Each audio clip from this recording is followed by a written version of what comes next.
What's up guys, Carlos Cortesi here, and today we're comparing the Canon C70 versus the Sony Handycam DCR-SR45. The Canon C70 is a professional cinema camera released in 2020.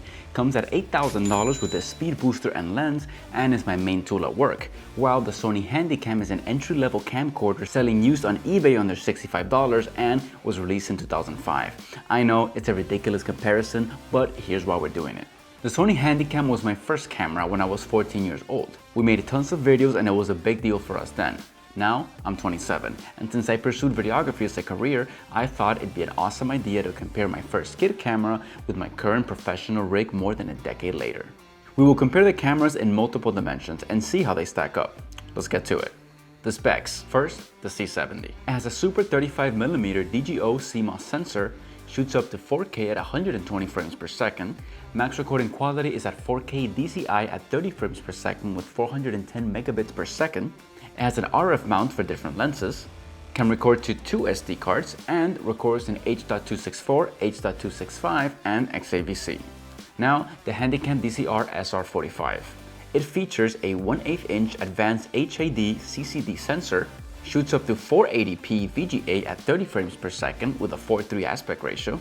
Max recording quality is of 9 megabits per second, has a 40x optical zoom, has hybrid recording to a 30GB HDD or memory stick drive, and shoots in MPEG-2. Resolution. 4K resolution has nearly 20 times more pixels than 480p. That's not even considered HD, which starts at 720. Not much to say here, the images speak for themselves. Unlike 4K, forget about any digital zoom in post. For any screen bigger than a stamp, 480p just won't cut it. Dynamic range. On this shot, I exposed for the lit balcony on both cameras. And as you can see, just like in the resolution test, it's not even close. Nearly all the detail is gone in the shadows of the Sony.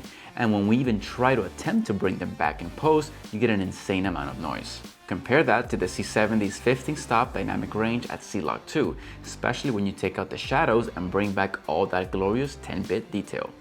Low light. The C70 is not the greatest at low light. With a native ISO of 800, it's not bad, but it's nothing like Sony's newest cameras. You do see a bit of noise, but it remains a very usable image, especially if you apply a denoiser. With the Sony Handycam, forget about low light performance. You get plenty of noise as it is with a lot of light, so any dark room is a no-go. The only thing you can pull off is this creepy green night vision that makes you feel like you're in a horror movie. Overall image quality. Again, the C70 takes the cake. Notice the skin tones, resolution, highlight roll-off, sharpness, and honestly, everything is so much better. Yes, the lens has a lot to do with it, but since the Sony has a fixed lens, then I'd figure I compare it with my most used Canon lens. Looking at the Sony, I don't understand where all this noise is even coming from.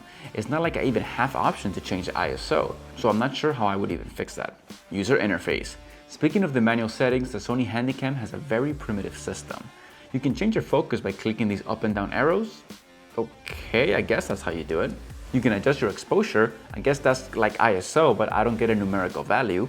You have a couple presets for white balance, but you can't set up a custom number, and forget about any controls in the aperture or shutter speed. However, you do have a 40x optical zoom, which even by today's standards is quite impressive for such a small package. Compare all this with the C70, which features plenty of image adjusting features in an intuitive and responsive touchscreen designed to know your color balance, aperture, shutter, exposure, internal NDs, interchangeable lenses.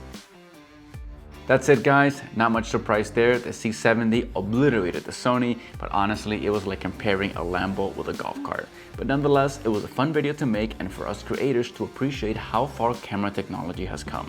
If you enjoyed this video, make sure to give us a thumbs up, and if you want to see more awesome videography content, make sure to subscribe. Peace!